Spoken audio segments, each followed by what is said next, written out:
kali ini saya ingin menjelaskan mengenai proyek mata kuliah teknologi cloud computing yang berjudul Aplikasiku, Solusi Finansial Cerdas dan Terintegrasi Berbasis Cloud.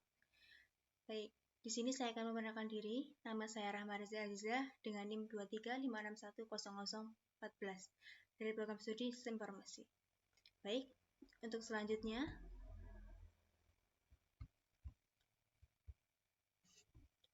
tujuan dan sasaran proyek. Tujuan utama aplikasi ini adalah membangun aplikasi berbasis cloud computing menggunakan Google Cloud Platform yang handal, scalable, dan aman.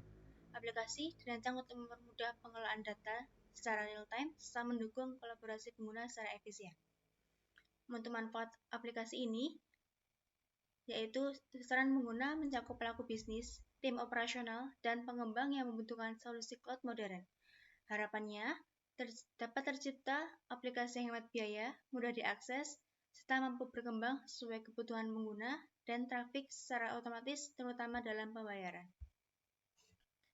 Untuk teknologi Google Cloud Platform, untuk selanjutnya yaitu fitur utama aplikasi.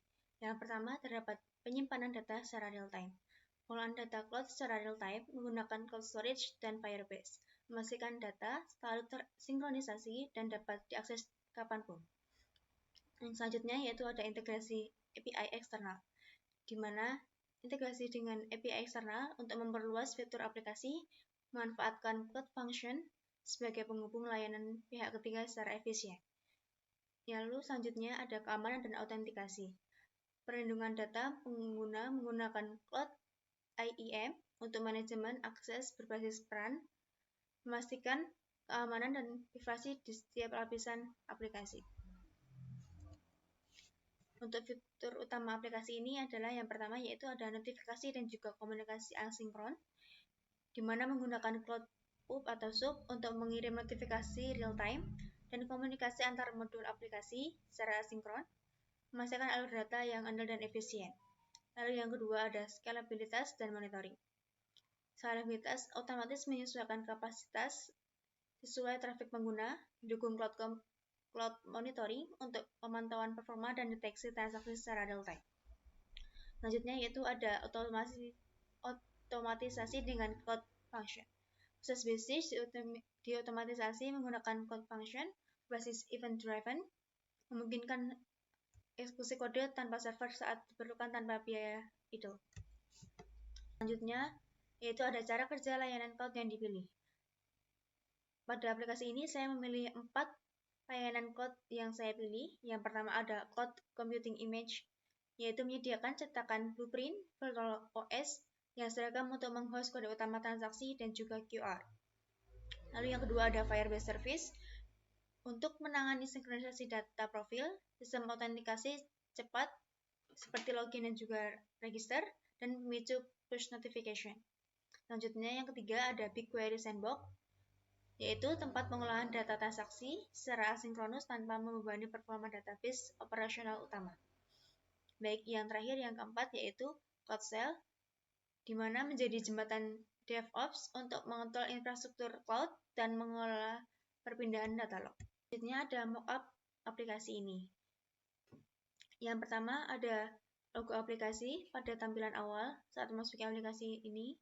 Kemudian ada proses untuk login, untuk memasukkan data pribadi, seperti itu, email dan juga password.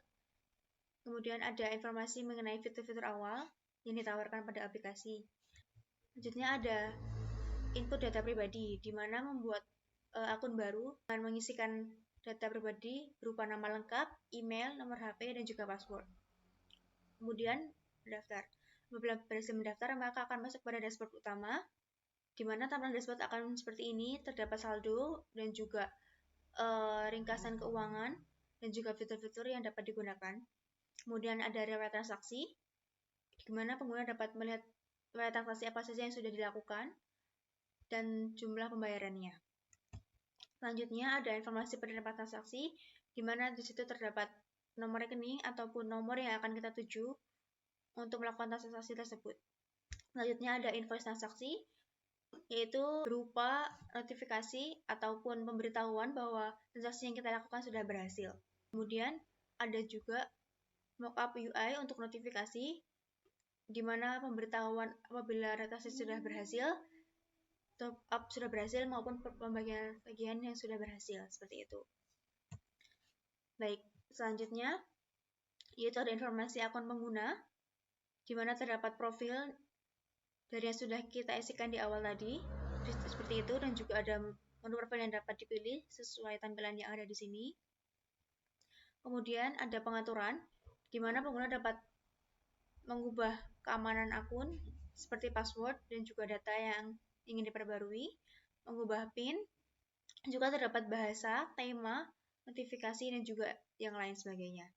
Baik, kemudian ada pusat bantuan, di mana di sini dapat digunakan pengguna apabila pengguna merasa kesulitan untuk mencari informasi yang ada di aplikasi tersebut.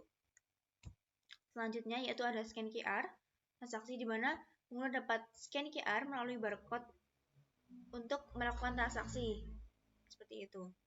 Dan kemudian yang terakhir ada promo atau voucher. Pada aplikasi ini disediakan promo atau voucher karena digunakan untuk melakukan transaksi pembelian, bisa dari e-wallet maupun dari e-commerce, seperti itu. Baik, untuk slide yang terakhir yaitu memasuki kesimpulan. Secara keseluruhan, rancangan aplikasiku berhasil menyelaraskan estetika antarmuka dengan keandalan sistem berskala industri melalui arsitektur microservice yang kokoh, aman, dan siap menangani lonjakan jumlah pengguna. Kinerja operasional ini didukung penuh oleh optimalisasi ekosistem Google Cloud Platform atau GCP, termasuk layanan komputasi inti, Firebase, dan BigQuery Sandbox, yang secara taktis mampu memakas biaya infrastruktur tanpa mengorbankan performa sistem. Sinergi antara desain UI UX dengan analisis data bermodalkan RFM atau resensi, frekuensi, dan juga monetary menjadi inovasi penting yang memastikan platform ini tidak hanya unggul secara visual, tapi juga mampu menghadirkan ekosistem digital yang adaptif, aman, dan berpusat sepenuhnya pada kenyamanan personal pengguna. Baik, mungkin cukup sekian yang dapat saya sampaikan. Kurang lebihnya saya mohon maaf. Terima kasih. Assalamualaikum warahmatullahi wabarakatuh.